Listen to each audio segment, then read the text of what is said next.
호남 경선을 앞두고 양측이 민감해서 이런 논란이 더욱더 뜨거워진 것이겠지요. 여론조사는 어떨까요? 함께 보시죠. 아니다. 여론조사 잠시 후에 보고요. 호남 경선을 앞두고 양쪽 캠프 분위기부터 좀 살펴보고 여론조사 결과도 공개하겠습니다. 양쪽 모두 승리를 자신하고 있는 분위기라고 합니다. 요거를 제가 여론조사를 잘못 봤어요. 하지만 여론조사도 준비되어 있습니다. 민주당 호남 경선 승자, 호남 대의원 권리당원이 민주당 전체 28%면 상당히 큰 캐파. 그제부터 투표 시작했고요. 이재명 캠프에서는 대세로는 무너지지 않는다. 되는 사람 도와주자라는 정서가 호남에 있다. 이낙연 캠프에서는 대장동 사건의 여파 상당하다. 추석 동안 분위기 바뀌었다. 라고 승리를 자신하고 있는 그런 상황입니다. 자, 잠시 후에 여론조사 결과도 한번 보겠습니다. 그런가 하면 이재명 후보는 이낙연 캠프에서의 이 화천대유 문제 제기에 대해서 이렇게 반박하고 있습니다. 들어보시죠. 결론적으로는 저의 가장 큰 치적이었고 공공의 그 개발 이익을 환수하는 모범적 모델을 만든 저를 공격해 보겠다고. 집값이 2배로 오를지를 제가 어떻게 합니까? 집값이 오른 거는 그 집값을 오르게 해서 개발 이익을 늘려준 것이지 제가 늘린 건 아니지 않습니까? 자, 집값 올린 건 내가 아니지 않느냐라고 비판했는데 이게 혹시 박정환 대변인 이낙연 대표가 당대표였고 또 총리 아니었습니까? 그러니까 집값은 문재인 정부 니들이 올린 거지 왜 나한테 그러냐라는 말입니까 혹시? 딱 그거죠. 직접적으로 얘기는 안 했지만 사실은 이재명 후보가 지금 좀 전에 논란이 되고 있는 수박 얘기 하기 전에 페이스북에 또 이런 글을 올려요. 부동산 폭등에 대해서 이낙연 후보가 발언할 자격이 있나? 당신들이 집값 올렸다. 그러니까 당신이 이 책임에서 부동산이 이렇게 폭등할 거에 대해서 직접적이든 간접적이든 연관이 돼 있고 책임이 있는데 왜 화천대유 수익에 대해서 이낙연 후보가 저한테 이렇게 얘기합니까? 말할 자격 있습니까?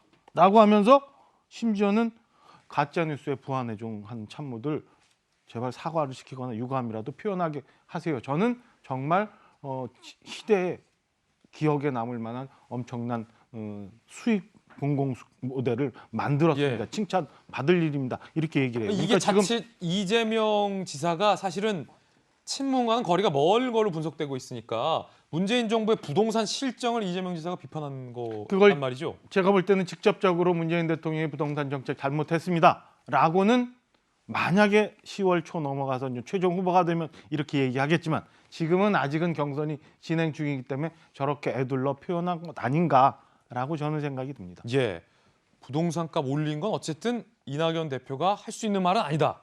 라고 언급됐다라는 대목도 참 흥미로운 것 같습니다. 여론조사 준비되어 있습니다. 두 가지 여론조사 준비했습니다. KSOI와 여론조사 공정의 결과인데 함께 보시겠습니다.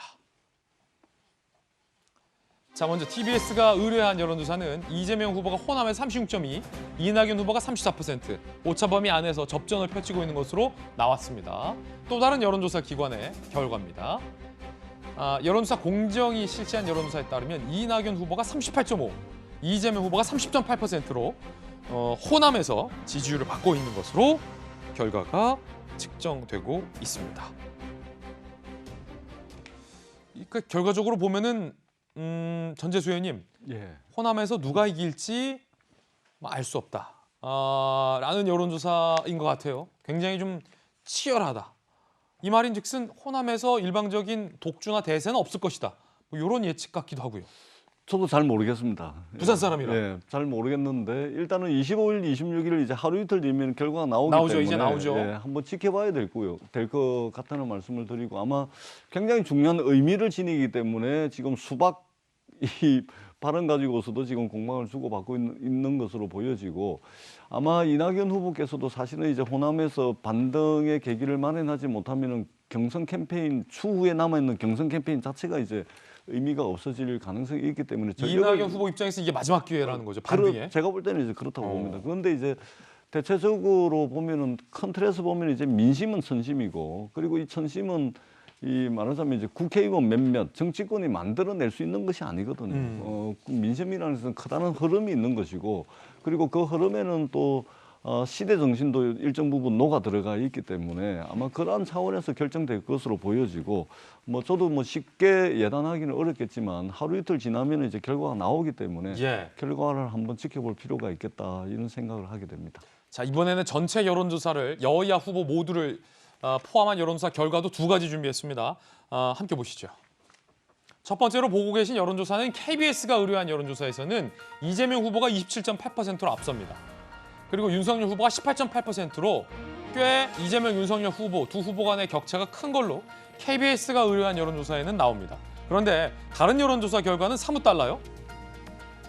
TBS가 실시한 여론조사에서는 윤석열 후보가 28.8%로 이재명 후보는 23.6%가 나오는 것으로 결과가 발표되고 있습니다. KBS와 TBS의 여론조사 결과가 사뭇 다르다는 것 여러분들 좀 참고하시면 될 것 같은데요. 박소윤 기자, 국회 반장 출신이잖아요.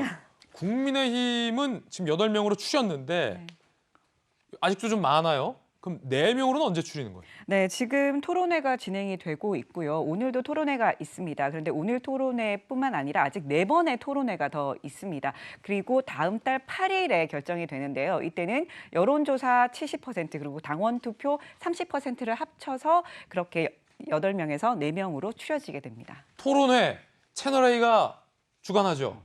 네네, 주관하는 것도 있고요. 그래서 과연 이 토론회에서 지금 여론조사가 굉장히 국민의힘 후보들끼리도 박빙으로 나오잖아요. 그러다 보니까 이 4명 중에 누가 들어가실 것인가 1, 2위 싸움과 3, 4위 싸움이 굉장히 치열한 상황이거든요. 그래서 과연 누가 될지 지금 관심이 굉장히 모이고 있는 상황입니다. 그렇군요.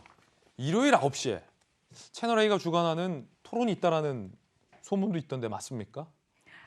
네, 맞죠. 네, 많이 봐주세요. 네. 한 토마 광고 하나 집어넣어 봤고요. 그렇습니다.